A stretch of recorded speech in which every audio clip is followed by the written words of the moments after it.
From Walt Disney Pictures. Can you paint with all the colors of the wind? Comes the extraordinary story of an American legend brought to life, Pocahontas. For the first time ever, Disney's animators are creating a feature-length motion picture inspired by a true American heroine. The most challenging part of drawing Pocahontas is going to be trying to capture who she really is. What I love most about Rivers is he can't step in the same river twice. Heading a cast of unforgettable new Disney characters is Captain John Smith, the handsome and heroic English soldier whose love for Pocahontas opens his eyes to the wonders of her world. I'm John Smith. What's your name? Pocahontas. There's the greedy Governor Radcliffe, leader of the Jamestown Expedition.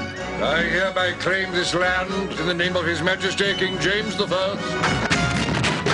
Percy, his spoiled lapdog, and the devoted Flit and mischievous Meeko, Pocahontas' loyal companions. Featuring 8 original songs by Aladdin's Academy Award-winning composer Alan Menken and Broadway veteran Stephen Schwartz. Just around the river bend, just around the river bend. This summer, prepare yourself for a celebration of the American spirit. Can you sing with all the voices of the mountain? As Walt Disney Pictures presents its 33rd full-length animated feature film. Can you paint with all the colors of the wind? Pocahontas.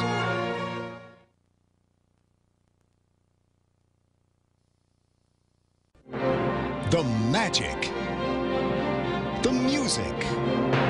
The masterpiece. One of Walt Disney's greatest motion pictures is coming your way on video. Take a look at that! Cinderella. It's the one and only original version of the all-time favorite story. This to be a ball. A ball? That means I can go too, Cinderella. She had her heart to guide her. Scrub the terrace, sweep the halls and the stairs, clean the chimney. Poor Cinderella. She had her friends to help her. Cinderella, Cinderella, night and day it's Cinderella. Make the fire, fix the breakfast, wash the dishes, do the mopping. And she had a fairy godmother to make her dreams come true. Shalagadoola, menchikaboola, bibbidi-bobbidi-boo. Put them together and what have you got? Bibbidi-bobbidi-boo. Cinderella. On the stroke of 12, the spell will be broken. Goodbye. I don't even know your name. How will I find you?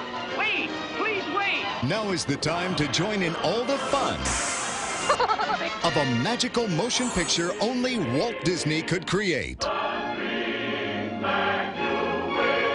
It's the original Walt Disney masterpiece, Cinderella. Coming soon to video.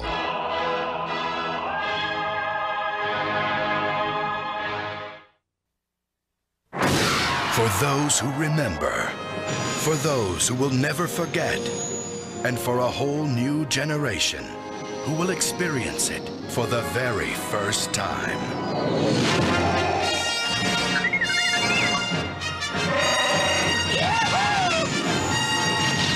The Star Wars Trilogy.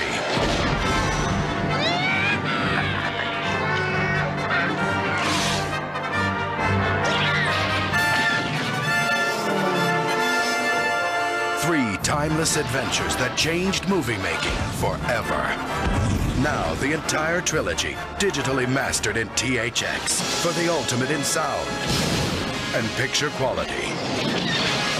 This will be your last chance to own the original version of Star Wars, the George Lucas masterpiece that launched the Star Wars trilogy. The Force is forever, for all generations. The original Star Wars trilogy on video, one last time. Hello, I'm Leonard Maltin. When you've made a film that is not only extraordinarily successful, but has embedded itself in our popular culture, well, that's a tough act to follow. But George Lucas managed to pull it off. After Star Wars came The Empire Strikes Back. A totally successful film in its own right, as well as one of the most popular sequels ever made. And he's here today to tell us a little about the genesis of that film and its place in the Star Wars trilogy. Thanks for being here, George. Thank you. Star Wars has come out. A success, I think it's fair to say, beyond your expectations. Yeah, definitely. At what point did you receive a commitment or an urging to do a sequel? And did you immediately say yes, or was there any hesitation on your part to do it? Well, it didn't really happen that way, because what I did when I was writing it, I wrote one movie, and then I couldn't do the whole movie because it was way too big. The first draft was, it had too much stuff in it. It was way too big. It couldn't possibly be done. So I took a deep breath and said, okay, I'm going to have to take all these great ideas, and that part I'm just going to have to cut out, and I'll just do what it was then really the first act, and I'll expand this and make this into a movie. So I did that, but then as a writer, you create this whole thing, and it's, sitting there on the shelf. So as soon as the film was successful, there wasn't any question in my mind that I would immediately go on and do the rest of them so I could finish it. What to you is the biggest difference, overall difference, between film number 1 and film number 2? Well, the biggest problem I was grappling with in film number 2 is the fact that it's the middle act of a 3-act play. Now, some people find it a darker film than the first. It is a darker film because in the first act you introduce everybody. The second act you put them in the worst possible position they can ever get into in their lives, and it's and they're in a black hole, never able to get out. And in the third act they get out. That's just, again, that's drama. That's the way it works. You don't have an exuberant, happy second act. What was the biggest technological advance between the making of 1 and the making of 2? Well, there wasn't really too much of a technological. We refined what we had primarily, but there wasn't any giant technology. The major technological break was in 1, and that was using motion control cameras and that sort of thing to allow the ships to be able to move freely and that sort of thing. That was the big advance. Everything after that was we were able to do more stop motion. I was able to do a lot more things. They weren't really technological advances, but I was able to get a lot more into stop motion, which I couldn't do before, and generally have a bigger scope to things than I could do before. So if the first film was a technological challenge to get ships to fly in space with a lot of that movement, the second one was to do a stop motion movie. How did you choose or get together with Frank Oz to be Yoda? When I created Yoda, I said I want him to be really, really small, but not 6 feet. I want him to be about 18 inches, 2 feet high. And to do that, I said, well, what am I going to do, and how am I going to get a character, and what am I going to do? Whenever I'm creating one of these films, I mean, I have my imagination, and if I were a novelist, I could just write it, and I wouldn't have to think about it. But I write it, and then I say, well, how am I going to do this? How am I going to pull this off? And I decided to do it as a puppet. I thought that was the best. And so I'd known Jim Henson, and I went to Jim and said, do you want to do this? Because I really asked Jim to do it first, and he said, well, I'm busy, I'm doing this, I'm doing that, and I'm making a movie and all, and I really can't, but how about, Frank? Frank's the other half of me and everything. And I said, well, that would be fantastic. It's an extraordinary creation. I think it was exciting for everybody because it was the idea of taking, and Jim was very interested in doing realistic characters, that weren't really Muppets. And so we all really worked together on it. Tell me about how you first met and worked with John Williams. I had known Steven Spielberg for a long time up to this point, and we were talking about the film real early on when I was writing the script, and I said, I want a classical score. I want the Korngold kind of feel about this thing. It's an old-fashioned kind of movie, and I want that grand soundtrack that you used to have on movies. And he said, the guy you got to talk to is John Williams. He did Jaws. I love him. He's the greatest composer ever lived. You got to talk to him. And so I did. And it was really Steven that introduced us and recommended him. And I talked to him and said okay, and he was interested.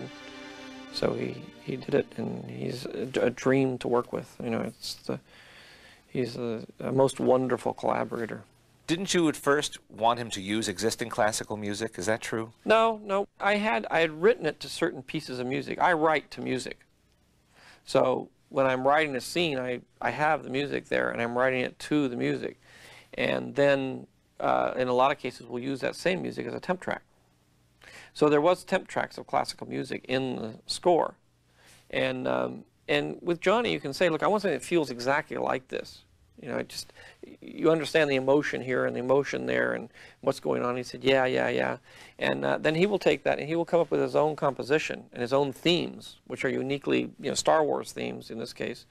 But he'll give it that same emotional thrust that was in the classical piece. He knows exactly what I'm talking about, and he's really conscientious in trying to get the director's vision on the screen. What kind of feedback did you get to that incredible climactic scene in Empire when we all learn who Darth Vader really is?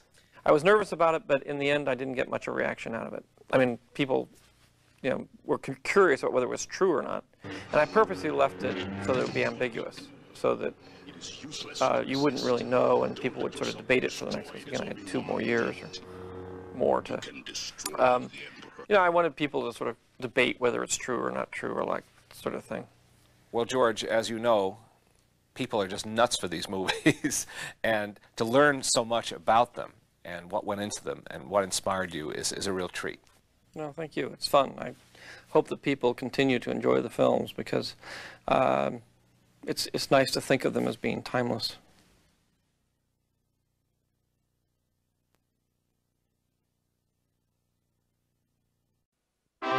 Stay tuned after our feature for more great previews. And now our feature presentation.